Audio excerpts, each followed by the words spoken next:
Hey, good morning, my dear friends and students. I am Sadhna and all of you enjoying mathematics and science with me. आपण linear equation in two variable lesson तर complete केलेलाच आहे की जो खूप important आहे. पण ratio and प्रपोर्शनचं काही 4.3 राहिलेला होता आणि काही एक्सरसाइज राहिलेला आहे ते आपण कंप्लीट करणार आहोत. तर रेशो अँड प्रपोर्शन मधलं 4.3 मधलं आपलं फर्स्ट एक्झाम्पल झालेलं आहे. आता आपण बघणार आहोत नेक्स्ट एक्झाम्पल तुमच्या समोर आहे 15a² + 4b² upon 15a² - 4b² is equal to 47/7. आता काय दिसतंय तुम्हाला बघितलं तुमच्या लक्षात येईल की अरे काय आहे इथे एकदा प्लस आहे आणि एकदा मायनस आहे. म्हणजे आपल्याला कुठली प्रॉपर्टी यूज करावी लागणार आहे. आपण 5 प्रॉपर्टी पण शिकलो. That is we have to use here the property of combined and divide. म्हणजे एकदा प्लस करावं लागणार आहे आणि इथे एकदा आपल्याला मायनस करावं लागणार आहे. आता सगळ्यात पहिले आपल्याला जे आहे ती व्हॅल्यू कशाची फाइंड करायची आहे. a/b ची व्हॅल्यू आपल्याला इथे फाइंड करायची आहे. आता a/b ची व्हॅल्यू फाइंड करण्यासाठी बाय युजिंग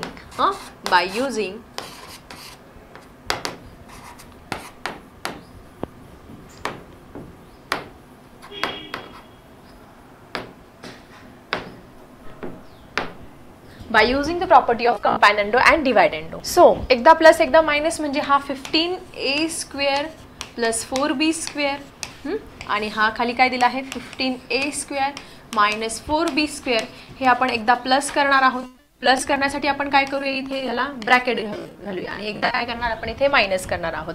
सो 15a² आणि इथे प्लस 4b² करणार आहोत आणि इथे 15a² - 4b² करणार आहोत. मग जसं यासाठी केलं तसं या जे नंबर्स आहेत त्या नंबरसाठी पण करणार आहोत. 47 + 7 आणि 47 - 7 आणि मग आपण काय करणार आहोत इथे एक्झाम्पल आपल्याला सॉल्व्ह करणार आहोत. आता सगळ्यात पहिले काय करावं लागणार आहे बाळांनो इथे आपल्याला ब्रॅकेट आपल्याला काढून टाकावं लागणार आहे. देअरफॉर मग आता ब्रॅकेट काढून टाकल्यानंतर बघा काय होतंय 4b² + 15a² + 4b. ब्रॅकेट काढल्यानंतर काही फरक पडत नाही. फक्त जिथे मायनस साइन आहे तिथे मात्र फरक पडतोय बघा. 15a² - 4b². आता इथे ब्रॅकेटच्या बाहेर मायनस चिन्ह असल्यामुळे ब्रॅकेटच्या आतमधले सगळे चिन्ह बदलणार आहे. हा +15 आहे याचा काय झाला तुमचा -15a² झाला. हा मायनस आहे याचा काय झाला तुमचा +4b² झाला. आता 47 + 7 किती झालेले आहे तुमचे 7 + 7 14 आणि 4 + 1 5 54 झाले आणि 47 मधून 7 गेले तुमचे 40 इथे उरलेले आहे. मग आता आपल्याला लाईक टर्म जवळ आणून काय करायचं त्यांची ॲडिशन सबट्रॅक्शन करायची. आता ह्या 15a² शेजारी हा 15a² जर आला तर काय होणार तुमचा 30a². काय होईल तुमचा इथे 30a² इथे तयार होणार आहे आणि 4b शेजारी हा 4b आल्यानंतर काय होणार आहे तुमचा 8b². काय होणार आहे 8b² इथे तयार होणार आहे. त्यानंतर आता मात्र इथे बघा +14a² - 14a² कॅन्सल झाला. नंतर +14 -4b² आणि +b² सुद्धा कॅन्सल झाला. मग राहिला काय आपल्या इथे काहीच नाही राहिला म्हणजे 1 राहिला आणि इकडे काय राहिलं तुमचं 54/40. 15a² + 4b² + 15a² + 4b² आणि इथे पण काय करायचं तुम्हाला 15a² + 4b². नंतर आता ब्रॅकेटच्या बाहेर सगळ्यात महत्त्वाचं हे ब्रॅकेटच्या बाहेर मायनस चिन्ह असल्यानंतर ब्रॅकेटमधले सगळे जे चिन्ह असतात ते काय होत असतात चेंज होत असतात. हा प्लस आहे हा काय झाला तुमचा मायनस झाला. हा मायनस आहे हा काय झाला तुमचा इथे प्लस झाला. आणि 47 बघा इथे 47 + 7 किती झाले तुमचे 7 + 7 14 4 + 1 5 आणि इथे 47 मधून 7 गेले किती उरले तुमचे इथे 40 उरले. आता सगळ्यात महत्त्वाचं इथे काय करणार आहोत आपण आपले लाईक टर्म्स जे आहेत ते लाईक टर्म्स आपण इथे जवळ आणणार आहोत आणि कॅल्क्युलेशन करणार आहोत. मग आता ह्या 15a² शेजारी हा 15a² आणला तर काय झाले तुमचे इथे 30b². काय झाले तुमचे इथे 30b² आपल्याला मिळाले आहे आणि हा 4b काय झाला तुमचा +80b² आपल्याला इथे मिळालेला आहे. पण इथे बघा तुमचा हा +15a² आणि -15a² मात्र कॅन्सल झाला आणि हा +4b आणि +4b काय झाला इथे 8b² मिळालेला आहे आणि परत हे 54/40 आपण ॲज इट इज इथे घेणार आहोत. आणि यानंतर मात्र आपल्याला काय करायचं आहे हे इक्वेशन इथे सॉल्व्ह करायचं आहे. आता काय करणार हे इक्वेशन सॉल्व्ह करायचं. आता हे इक्वेशन सॉल्व्ह करायचं म्हणजे काय करायचं आहे बघा तुमचे हे 30b² आणि 30b² काय झाले तुमचे 38b² झालेले आहे. आणि सो स्टुडंट नेक्स्ट एक्झाम्पल तुमच्या समोर आहे. काय करायचं आहे आपल्याला सगळ्यात पहिले आपण a/b ची जी व्हॅल्यू आहे ती काय मिळालेली आहे आपल्याला 3/5 हे सगळ्यांना माहिती आहे. मग आता इथे स्क्वेअर दिलेलं आहे म्हणजे काय करावं लागलं तुम्हाला सांगितलं अगोदरच्याच व्हिडिओमध्ये, जर स्क्वेअर दिला असेल तर बोथ साईड्स आपल्याला स्क्वेअर करावं लागणार आहे, क्यूब दिला असेल तर क्यूब करावं लागणार आहे. मग त्याला इथे काय करावं लागणार आहे, squaring both side. Okay, squaring both side. आता स्क्वेअर केल्यानंतर काय मिळेल, A square upon B square is equal to 3चा स्क्वेअर 9, 5चा स्क्वेअर 25 आलेले. आता मल्टिप्लाय बोथ साईड करतो ना त्याच्यानंतर, ह्यानंतरची स्टेप सगळ्यांना माहिती आहे की multiply both side. Okay, multiply both side bye. पण कशाने मल्टिप्लाय करणार रे, जी इथे ए अपॉन बी ची व्हॅल्यू आलेली असते त्या व्हॅल्यूने करत असतो. मग इथे बी ची व्हॅल्यू काय आहे, बी च्या अगोदर काहीच नाही म्हणजे काय आहे, तुमची बी ची व्हॅल्यू 1 आहे आणि ए ची व्हॅल्यू काय आहे 2, म्हणजे 2 अपॉन 1 ने आपल्याला काय करावं लागणार आहे, बोथ साईडला इथे मल्टिप्लाय करावं लागणार आहे by multiply both side by 2 upon 1. मग आता इथे A square upon B square याला पण आपण 2 अपॉन 1 ने मल्टिप्लाय करू आणि 9 अपॉन 25 याला पण आपण 2 अपॉन 1 ने मल्टिप्लाय करू. मग 2a स्क्वेअर मिळाला इथे, 2a स्क्वेअर इथे काय मिळाला, बी स्क्वेअर इंटू 1 बी स्क्वेअर मिळाला, 9 2 जा 18 मिळाला आणि इथे आपल्याला 25 मिळालेलं आहे. आता आपल्याला काय करायचं, आता मात्र काय करावं लागणार आहे, तुम्ही इथे क्वेश्चनमध्ये नीट बघा, बी स्क्वेअर मायनस 2a स्क्वेअर म्हणजे बी स्क्वेअर तुमचा अगोदर पाहिजे आणि 2a स्क्वेअर नंतर पाहिजे, पण इथे आपला 2a स्क्वेअर अगोदर आहे म्हणजे आपल्याला हे उलट करावं लागणार, याचं रेसिप्रोकल घ्याल बाय इन्व्हर्टेंडो.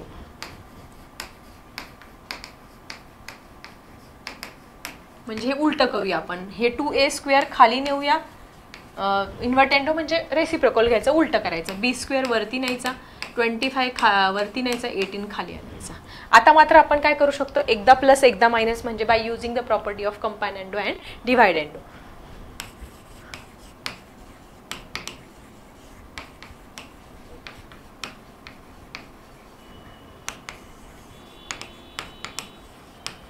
म्हणजे स्टेप बाय स्टेप आपण व्यवस्थित जातो आहे.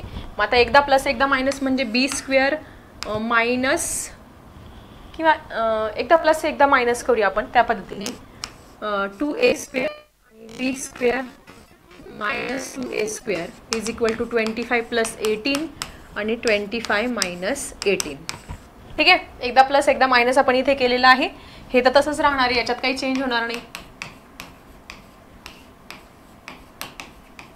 आता 25 प्लस 18 म्हणजे किती येईल रे तुमचे, 8 प्लस 5 13 आणि इथे 4 43 आणि इथे 25 मधून 18 गेले 7 ना, येस 7 झालं आन्सर. आता एखादे विद्यार्थी 43 अपॉन 7 लिहून टाकेल, पण प्रश्न नीट बघा, प्रश्नामध्ये काय आहे, मायनस वरती आहे प्लस खाली आहे, इथे आपला प्लस वरती मायनस खाली म्हणजे काय करावं लागणार आपल्याला, हे परत उलट करावं लागेल, बी स्क्वेअर मायनस 2a स्क्वेअर वरती न्यावं लागेल बी स्क्वेअर, म्हणजे प्रश्न नीट वाचायचा आणि त्यानुसार कृती करायची, म्हणजे आन्सर काय येईल आपलं 7 अपॉन 43, 7 इज टू 43 येणार आहे आपलं आन्सर.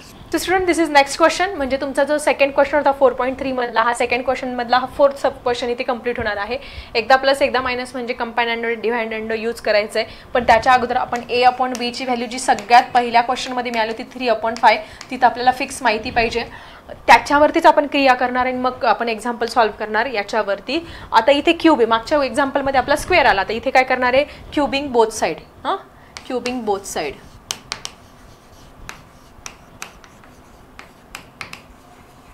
आता क्यूब करायचं म्हणजे a चा क्यूब होईल, नंतर b चा पण क्यूब होईल, 3 चा क्यूब किती होईल रे तुमचा, 3 3 जा 9 9 3 जा 27 होणार आहे, आणि 5 चा क्यूब किती होईल, 5 5 जा 25 25 5 जा 125 होणार आहे.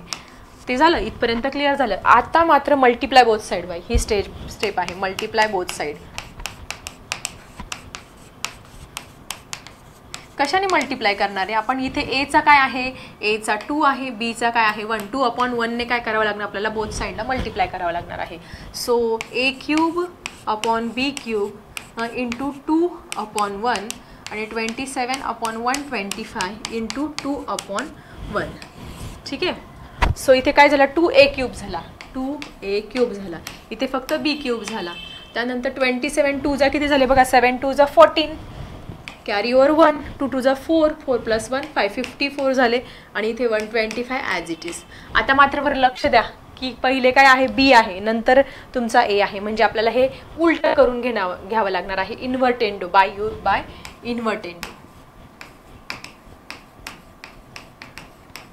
उलट करायचं म्हणजे फक्त हा b क्यूब वरती न्या, 2a³ खाली आणा, कारण का आपल्याला सोपं जावं म्हणून.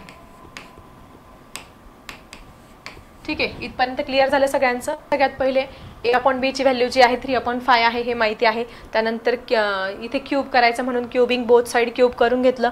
मल्टिप्लाय बोथ साईड ही स्टेप सगळ्यांना पुढची माहिती आहे.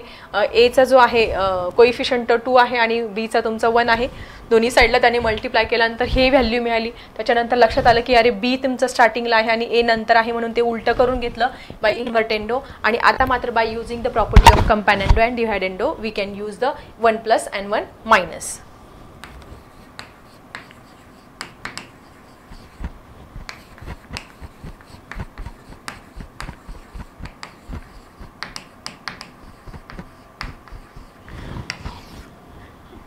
आता एकदा प्लस एकदा मायनस करूया. b² + 2a³ b² - 2a³ इथे 125 + 54 आणि इथे 125 - 54. ओके, आता हे तर असंच राहणार आहे. 125 मध्ये 54 मिळालं तर 5 + 4 किती आले 9, 5 + 2 7 आणि इथे 1. आणि याच्यातून 54 मायनस केले, 5 मधून 4 गेला 1 उरला. इथे करूया 125 मधून 54 मायनस करूया. इथे 1 उरला. इथे कॅल्क्युलेशन करूया रफ. इथे काय झाला 12 झाला. किती 7 आले, इथे 71 आले, इथे 0 म्हणजे 71 आलं. पण आपल्याला काय सांगितलं त्यांनी, वरती मायनस पाहिजे आणि खाली प्लस पाहिजे. इथे आपला वरती प्लस आणि खाली मायनस आहे म्हणजे परत हे उलटं करावं लागणार आहे. म्हणजे व्हॅल्यू काय येईल तुमची 179/71 नाही येणार, 71/179. म्हणजे हे वरती नेऊया, परत हे परत खाली ठेवूया किंवा डायरेक्टली तुम्ही त्या पद्धतीने अरेंजमेंट केली तरी चालणार आहे. हे झालं आपलं फायनल आन्सर. लक्षात येत आहे. ह्या प्रकारचे एक्झाम्पल सॉल्व करत असताना पहिले a/b ची व्हॅल्यू फाइंड करायची. 3/5 आली, त्याच्यावरती हे 4 एक्झाम्पल बेस आहे. मग पहिले स्क्वेअर सांगितलं असेल तर पहिले जे a/b ची व्हॅल्यू त्याचा स्क्वेअर करा. क्यूब सांगितलं असेल तर क्यूब करा. मग मल्टिप्लाय बोथ साईड, ज्याचं a आणि bचं तुम्हाला जी व्हॅल्यू दिलेली आहे त्याचा जो कोइफिशियंट आहे, एला कोणता लागलेला आहे, त्याच्या अगोदर कोणती संख्या लागली, काहीच नाही म्हणजे 1 आहे. याच्या अगोदर काय आहे 2 आहे. मग ती घ्या, त्या दोन्ही साईडला मल्टिप्लाय करा आणि नंतर मग बघून घ्या स्टार्टिंगला वरती काय आहे आणि खाली काय आहे. हा 1 नंबर असेल तर ते उलटं करा, इन्व्हर्टेंडो करा. किंवा हा सेम असेल तर मग काहीच करायची तुम्हाला गरज नाही. आणि मग एकदा प्लस मायनस केल्यानंतर तुम्हाला आन्सर हे इझिली मिळणार आहे. सो अशा पद्धतीने क्वेश्चन नंबर तुमचा जो प्रॅक्टिस सेट 4.3 आहे त्याच्यामधला हा सेकंड क्वेश्चन आपला इथे छानपैकी क्लिअर झालेला आहे. So student, let's move to the next question. So student, next example question number 3 आहे प्रॅक्टिस सेट 4.3 मधला. हे तुमच्यासमोर आहे. 3a + 7b 3a - 7b = 4/3. Then find the value of ratio. एक तुम्हाला व्हॅल्यू दिलेली आहे आणि त्याच्यानुसार तुम्हाला एका याची 3a² + 7b² आणि 3a² - 7b ची इथे व्हॅल्यू फाइंड करायची. म्हणजे काय करणार तुम्ही इथे by using the property of componendo and dividendo याच्यानुसार आपण एकदा प्लस एकदा मायनस करणार आहोत. Okay, so by using the property of, कुठली प्रॉपर्टी रे, स्पेलिंग लक्षात ठेवा.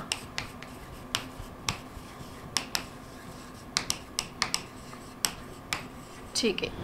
आता कंपॅनंडो आणि डिव्हायडेंडो करायचं म्हणजे एकदा प्लस आणि एकदा मायनस करायचं. एकदा प्लस एकदा मायनस म्हणजे काही अवघड नाहीये. एकदा प्लस लिहून घ्या सगळीकडे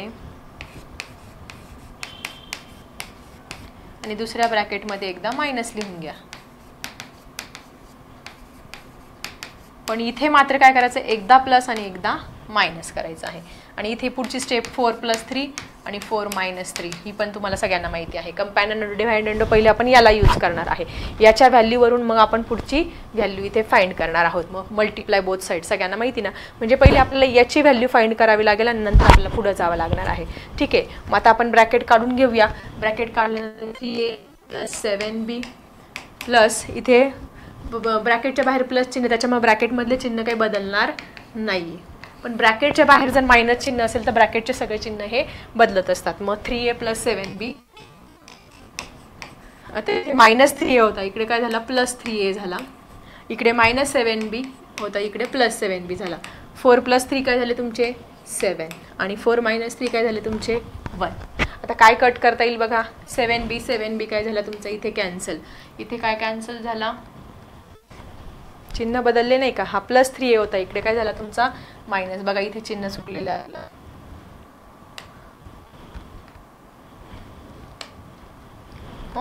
इथे चिन्ह चुकल्यामुळे बघा गोंधळ झाला. इथे काय करावं लागणार आहे, +3 आहे. इकडे जाताना काय पाहिजे, -3 आहे. मग आता हा +3 -3 काय झाला, कॅन्सल. आता आपण करू शकतो कॅल्क्युलेशन. 3a काय झालं तुमचं, 6a झालं. 7b 14b झाले आणि 7/1 झालं. आता a/b ची व्हॅल्यू कशी फाइंड करणार, a/b ची व्हॅल्यू फाइंड करणं सोपं आहे. हा 6/14 इकडे आहे, तिकडे नेताना काय होईल तर आपण त्याचा उलट करणार म्हणजे रेसिप्रोकल 14/6 घेणार आहे. आता याला कशाने भाग जातोय का, येस 14 आणि 6 हे 2च्या टेबलमध्ये. मग 2 3 जा 6 आणि 2 4 जा 17. ओके, मग काय आलं, a/b ची व्हॅल्यू तुमची 7 4 जा 2 3 जा 6 आणि 2 7 जा 14 पाहिजे ना, 2 7 जा 14. सो इथे 7 7 जा 49 आले आणि 3 ची व्हॅल्यू 3 आली. म्हणजे a/b ची व्हॅल्यू आपल्याला मिळाली आहे किती, 49/3. म्हणजे हे पहिले आपण सॉल्व्ह करून घेतलं. जे 3a + 7b याला कंपॅनियन अँड डिव्हायडेंड यूज करून आपण काय केलं, पहिले a/b ची व्हॅल्यू 49/3 काढून घेतली. आता मल्टिप्लाय बोथ साईड काय करणार तुम्ही, 3 तुमचं a ची व्हॅल्यू 3 b ची व्हॅल्यू काय 7.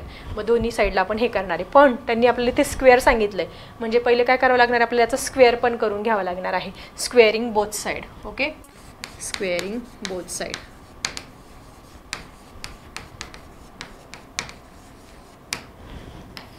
मग त्या स्क्वेअरिंग बोथ साईड केल्यानंतर एचा स्क्वेअर a होईल, बीचा स्क्वेअर b स्क्वेअर होईल.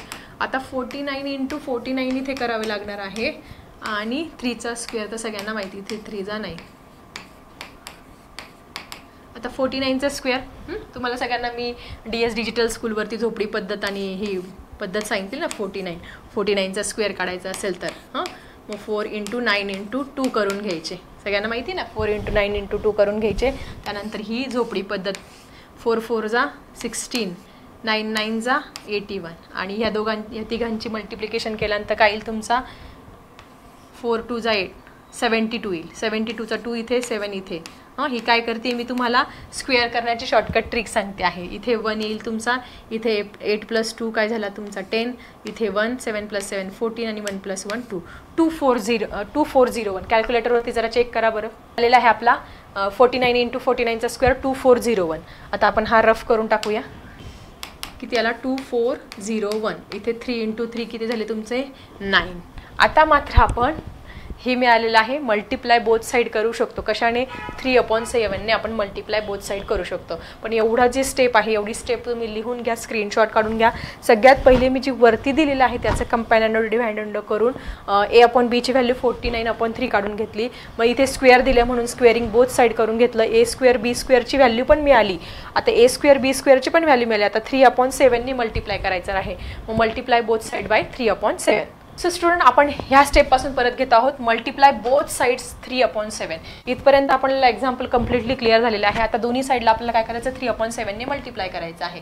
मग आता बोथ साईड म्हणजे a² b², याला पण आपल्याला 3/7 ने मल्टिप्लाय करायचं आणि 2401/9 याला पण 3/7 ने मल्टिप्लाय करायचं. आपण एक तर डायरेक्ट यांचा गुणाकार करू शकतो, मोठं आन्सर येईल. किंवा याला शॉर्टकट काय करू शकतो, 3 1 जा 3 3 3 जा 9 आणि 7 1 जा 7 आणि याला 2401 ने जर आपण डिवाइड केलं बघा, आन्सर येतंय का बघा.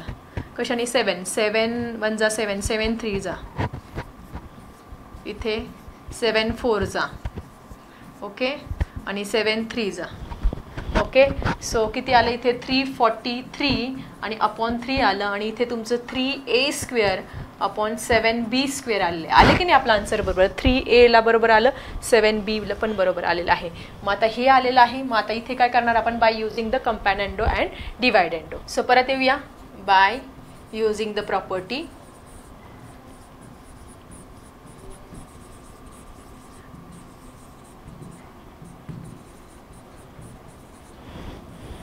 ओके, मग एकदा प्लस एकदा मायनस हे सांगितलं होतं ना आपल्याला, बरोबर आलोय आपण. आता याचं पण 343 + 3 आणि 343 - 3 करणार आहोत. आता हे तर तसंच राहणार, याला काही चेंज होणार नाही. 3a² + 7b², नंतर 3a² - 7b². 343 + 3 किती झाले रे, 346 झाले तुमचे. आणि याच्यातून 3 जर मायनस केलं तर 340 झालेले आहे. याला अजून काही छोटं वगैरे करू शकतो का? याच्या शेवटी 6 आणि 0 आहे. तुम्हाला 2 ची टेस्ट माहिती, ज्या संख्येच्या शेवटी 0 आणि 2 असतो, 0 2 4 6 8 असतात, त्याला आपण 2 ने भाग देतो. मग याला आपण छोटं करू शकतो का बघा बरं. हे मी आता रफ करते, ही स्टेप तुम्हाला समजली असेल. आता याला बघा आपण काय करू शकतो, छोटं कसं करू शकतो. आपला 2 1 जा 2 उरला 1, 2 7 जा 14 आणि 2 0 जा 0.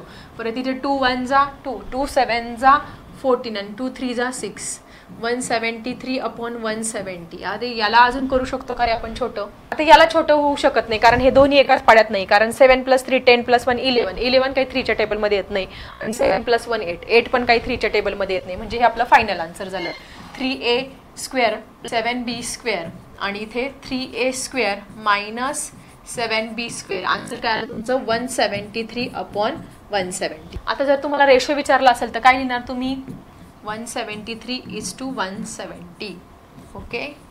सगळ्यात महत्त्वाचं प्रश्नामध्ये काय विचारलं ते महत्त्वाचं. प्रश्नामध्ये काय विचारलंय तुमच्या, आय थिंक प्रश्नामध्ये तुमचं मायनस वरती आहे आणि प्लस खाली, म्हणजे तुम्हाला हे नाही लिहावं लागणार आहे. याचं काय करावं लागणार आहे, उलट इथे लिहावं लागणार आहे. बरोबर आहे की नाही. बरेच विद्यार्थी असं उत्तर लिहून टाकतील पण आन्सर आपलं चुकीचं येणार आहे. मग आपल्याला काय करावं लागणार आहे, वरती मायनस दिलेलं आहे म्हणून मायनसचं आपण वरती शिफ्ट करूया. 3² - 7b² आणि इथे 3a² + 7b² खाली आणला.